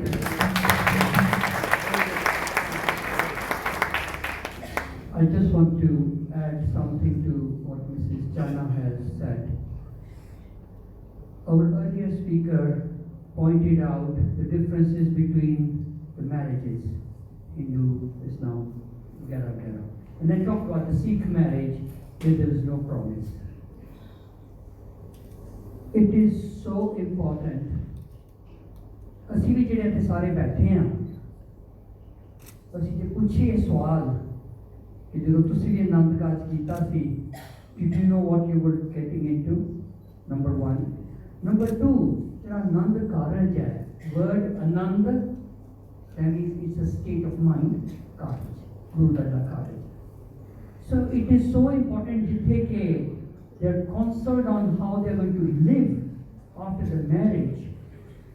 First and foremost important is to understand Anand Karaj ki hai. Nobody knows. ਅਸੀਂ ਇੱਥੇ 30-40 ਸਾਲ ਬੈਠੇ ਹੋਏ ਕਰਕੇ we do not know. So ਜਿਹੜੇ ਬੱਚੇ ਹੈ, they got to be told ਕਿ ਜਿਹੜਾ Anand Karaj ਹੈ is a pact between 3 people. The husband to be, the wife to be, and the Guru. ਅਸੀਂ ਗੁਰੂ ਦੀਆਂ ਪਰਿਕਰਮਾ ਕਿਉਂ ਕਰਦੇ ਹਾਂ? Do you know 8 times you promise, ਤੁਸੀਂ ਗੁਰੂ ਜੀ ਨੂੰ ਪ੍ਰੋਮਿਸ ਕਰਦੇ ਹੋ ਜਦੋਂ ਤੁਸੀਂ ਮੱਥਾ ਟੇਕਦੇ ਹੋ, is like a more. We promise ਤੁਸੀਂ ਮਹਾਰਾਜ ਜੀ ਜੋ ਕਿਹਾ. It's like reading a contract and then signing. So ਜਦੋਂ ਤੁਸੀਂ ਪਹਿਲਾਂ ਮੱਥਾ ਟੇਕਦੇ ਹੋ, ਤਾਈਓ ਪਹਿਲਾਂ ਗਿਆਨੀ ਸਾਹਿਬ ਮਹਾਰਾਜ ਤੋਂ ਤੁਹਾਨੂੰ ਉਪਦੇਸ਼ ਦਿੰਦੇ ਨੇ ਕਿ ਮਹਾਰਾਜ ਨੇ ਕੀ ਕਿਹਾ, ਕੰਡੀਸ਼ਨਸ ਕੀ ਨੇ. ਫਿਰ ਤੁਸੀਂ ਮੱਥਾ ਟੇਕਦੇ ਹੋ, ਫਿਰ ਰਾਗੀ ਸਿੰਘ ਉਹਦਾ ਕੀਰਤਨ ਕਰਦੇ ਹੋ.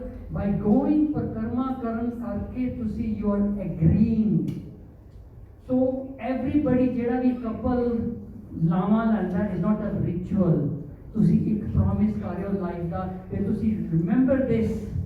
ਤੁਸੀਂ ਜੋ ਗੁਰੂ ਕਹਿੰਦਾ ਜਦੋਂ ਨਹੀਂ ਨਾ ਕਰਦੇ, ਤੁਸੀਂ ਗੁਰੂ ਨਾਲ ਧੋਖਾ ਕਰਦੇ. So this thing is so important ਕਿ ਜੋ ਮਿਸਿਸ ਚਾਨਾ ਨੇ ਕਿਹਾ, and it's a very very important question. ਅਸੀਂ ਹਮੇਸ਼ਾ when we do at marriages at Karicho, we try and sit with the couple ਪਹਿਲਾਂ and tell them ਕਿ ਆਨੰਦ ਕਾਰਜ ਦਾ ਮਤਲਬ ਇਹ ਹੈ. This is what you're going to promise tomorrow and this is going to be your marriage. But of course it should be done even 6 months earlier. Counseling ਹੋਵੇ, ਪਤਾ ਲੱਗੇ ਕਿ ਮਹਾਰਾਜ ਦੇ ਪ੍ਰੋਮਿਸਿਸ ਕੀ ਨੇ ਤੇ ਤੁਸੀਂ ਕੀ ਪ੍ਰੋਮਿਸ ਕਰ ਰਹੇ ਹੋ, ਕਿਉਂਕਿ ਗੁਰੂ ਤੁਹਾਡਾ ਵਿਚੋਲਾ ਹੈ, ਮਾਲਕ ਨੂੰ ਮਨਾਉਣਾ. ਥੈਂਕ ਯੂ ਜੀ, sorry for taking the time.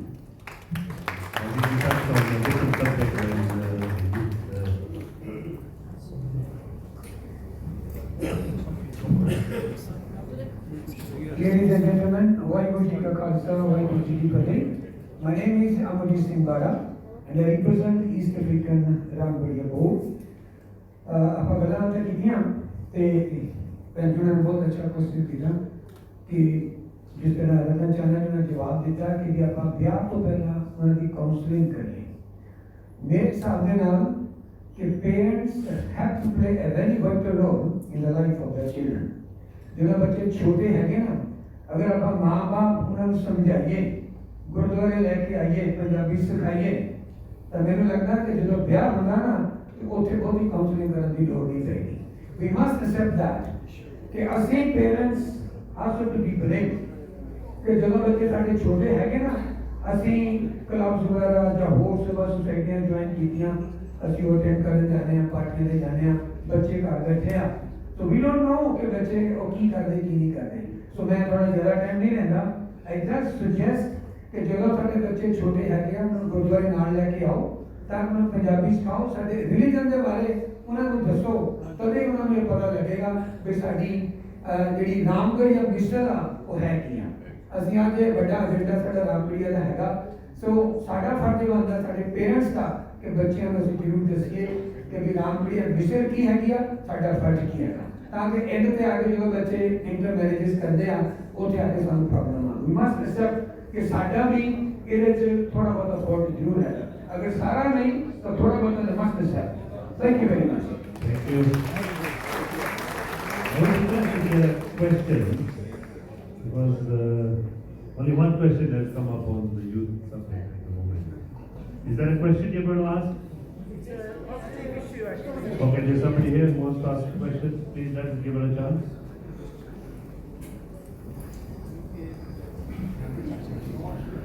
Because we are diverting slightly from the youth to wedding.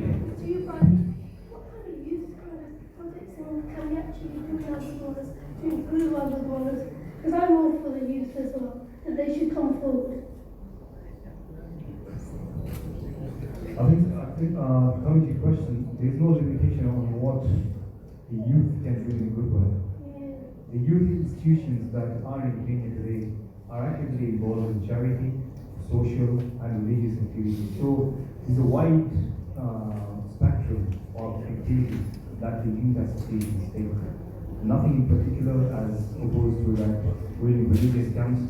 I think so all youth associations in Kenya look at these items individually. Yeah, we've started one project which is called the Homeless Project. Yeah, we started a homeless project, and that's very good because the youth are actually involved. So that kind of projects would be quite useful for other people as well to do some kind of different projects, and the youth is actually involved. Yes, exactly. Coming to our institutions, their welfare is within our community, but for the youth associations, it's outside the community. We ourselves started a member project which to feed the homeless. I'm not going to divulge more of that because it's not the forum. But various institutions of various temples are undertaking a lot of charity projects in Kenya. Thank you. Thank you. I think we would like to move on from here.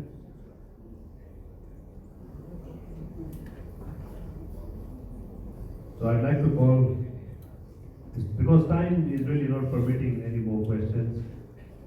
Are we all in agreement to that? Thank you. So I'd like to call Mr. Kirpal Singh Sanghu, if you would like to say a few words. Waheguru ji का खालसा वाहिगुरु जी की फतेह। मैं आपका बहुत time नहीं लेना कि मैं सब तो पहला जो साढ़े नाल डेलीगेट्स आए हैं उन्होंने मेरा फर्ज बन जाता है उन्होंने निजी तौर पर थैंक यू करना क्योंकि इन्होंने साਡਾ बहुत साथ दिता है ਅਤੇ ਇੰਨੀ ਦੂਰੋਂ ਚੱਲ ਕੇ ਆਏ ਹਨ ਤੇ ਉਹਨਾਂ ਸਾਰਿਆਂ ਦਾ ਬਹੁਤ ਬਹੁਤ ਧੰਨਵਾਦ। ਇਸੇ ਤਰ੍ਹਾਂ ਸਾਡੇ ਵੀਰ ਜੋ ਇੰਡੀਆ ਤੋਂ ਆਏ ਹਨ, ਆਸਟ੍ਰੇਲੀਆ ਤੋਂ ਆਏ ਹਨ ਅਤੇ ਹੋਰ ਜਿਤਨੇ ਵੀ ਆਪ ਆਏ ਹੋ, ਸੱਦੇ ਪੱਤਰ ਤੇ ਆਏ ਹੋ ਜਾਂ ਤੁਸੀਂ ਆਪ ਵੀ ਆਏ ਹੋ, ਆਪ ਸਭ ਦਾ ਬਹੁਤ ਬਹੁਤ ਧੰਨਵਾਦ। ਇਸ ਦੇ ਨਾਲ ਨਾਲ ਕਈ ਸ਼ਖਸੀਅਤਾਂ ਸਾਡੇ ਕੋਲ ਬੈਠੀਆਂ ਹਨ ਜੋ ਕਿ ਸਭ ਤੋਂ ਪਹਿਲਾਂ ਵੀ ਆ ਚੁੱਕੇ ਸਨ ਤੇ ਉਹਨਾਂ ਨੇ ਆ ਕੇ ਜੋ ਕਾਨਫਰੰਸ ਵਿੱਚ ਚਾਰਟਾਂ ਲਾਏ ਹਨ। दास ਨੂੰ एक बहुत इंपॉर्टेंट नाम भुल गया सी सरदार जग्गा सिंह जी कोलर जो कि रामगढ़िया बोर्ड लिस्ट के ट्रस्टी भी हैं एंड वेरी नाइस पर्सन उन्होंने भी बहुत बहुत धन्यवाद। स्पैशली जो साडियां भैणां हैं बिकॉज किसी भी काम नूं पूरा करना होवे जो साडियां लेडीज़ हैं उन्होंने नाल लैके तुरना पैंदा है। You would be surprised that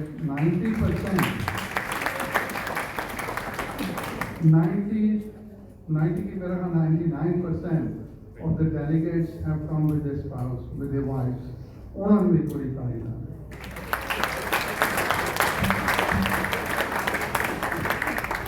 इतने जो साडे मेंबरान ने बैठे हैं जिन्होंने आज सारा कॉन्फ्रेंस का काम देखा है साडे वीर सरदार जसविंदर सिंह कड़ियाल, बॉबी जंडू ਅਤੇ ਇਹਨਾਂ ਦੀ सारी टीम का बहुत बहुत धन्यवाद।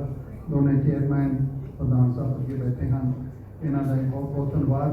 लास्टली कल नूं जो साडा प्रोग्राम है उस में जरूर आने की कृपालता करनी क्योंकि जिस तरह कहते हैं कि जिन्नी देर आप कोई विचार नहीं सुनते साडे वीर सरदार लक्ष्मण सिंह जी पंगरा और सरदार बलविंदर सिंह जी सोखी जी इन्होंने जो पेपर अपने थोड़े लिए स्पीच तैयार की है it's very very informative and प्रबंधकों ने सारा प्रोग्राम बहुत सोहना लिखा हुआ है। सो साडा फर्ज बन जाता है टू सपोर्ट देम जिस तरह आप सारे अज आए हो and I am so pleased that the hall is full. So इन्ना ही कहता होया सारिਆਂ ਦਾ ਧੰਨਵਾਦ करता होया कि मैं जाते खां वाहिगुरू जी का खालसा वाहिगुरू जी की फतेह। Thank you very much, Kirpal Singh ji. I have been given the pleasant duty of proposing a vote of thanks, and I would first of all like to thank all the delegates, each and every one of you, especially delegates who have come from overseas to be with us at this event. Without any one of you, this could not have been the success it is. So once again, a very, very big thank you to each and every one of you. We are very distinguished panel for this conference who have given excellent responses. Time honestly was not on our side, so we really couldn't expand a lot into the subjects. But perhaps this is food for thought for future. And perhaps maybe next time we meet, we will just touch on one subject. And then we expand on it in detail. So I'd like to thank each and every one of you on the panel here for your patient hearing of all the questions and your responses. Thank you very much. All the presenters of the papers, a very big thank you to you as well. The topics that we selected were very sensitive. We did get that response that yes, the topics are sensitive and they need more in-depth looking into. So the presenters made a great effort in touching on the Constitution. Sudhir Singh Jabal and Misl Singh Gariyal, thank you very much. The interfaith marriages, Narinderji, thank you very much for your presentation. A very touchy subject, I know it can become sensitive, but I think you did very well, thank you. Inderjeet and Pitjot, they have, I think, talked from their heart about how the youth feel when they come to our institutions, our gurdwaras. And I do sincerely hope that everybody has heard them and that we will all look into what they have said. And we have recordings of all the speeches, so if anybody wants a speech, we can even maybe listen to them again. And then we need to look at the points they have brought forward and see how we can make some changes so that we can bring the youth, because they are the future. The youth are not only the future in any country but in our Gurdwara. Our Gurdwara is a smaller version of the country. So I think we need to look at the points raised by them. I'll be failing my duty if I don't recognize the support we have had from all the sponsors for this event. In particular, Mayfair Bank and Mayfair Insurance. They came up with a very generous sponsorship for the delegates' bags. I'd like you to give a big hand to Mayfair Bank. Also, a thank you to the organizing team headed by Mr. Jassa Singh Gariyal, myself. It's rather funny to say thank you to us. We told thank you, but I am part of the organizing team and all the committee members that we had on the team. A lot of effort has been put in. The programs are not ending today. We have still 2 events or 2 programs before the whole celebration is complete. So, but the conference is going to end today. So I'd like to thank each and every one, the temples, Ramgarhia Board and Gurdwara Ramgarhia Railway, and also Ramgarhia Council UK for their guidance and their support as well. Before I close, I'd like to mention to everybody that we have a program this evening at Gurdwara Sahib Pangani, and that program is going to start, rather before that program, we have a food donation that we have slotted in, which is going to be done at Mary Immaculate School in South B. We felt that it is good to give something to the community as well, so we have arranged for a food donation, so we'd like to have as many people as possible present during that food donation. Following that, at 4:30, we have a high tea laid out at the Gurdwara Sahib Pangani for all the delegates and all the Sat Sangat. And after the high tea, there will be a Kirtan Diwan by Pratap Brothers from USA at the Gurdwara Sahib Pangani this evening. That Kirtan Diwan will start at 7 o'clock and it will be at the usual time up from 7 to 9 o'clock this evening. So I look forward to seeing all of you there in big numbers. I'd like to now hand over to the conference chairman for the final remarks.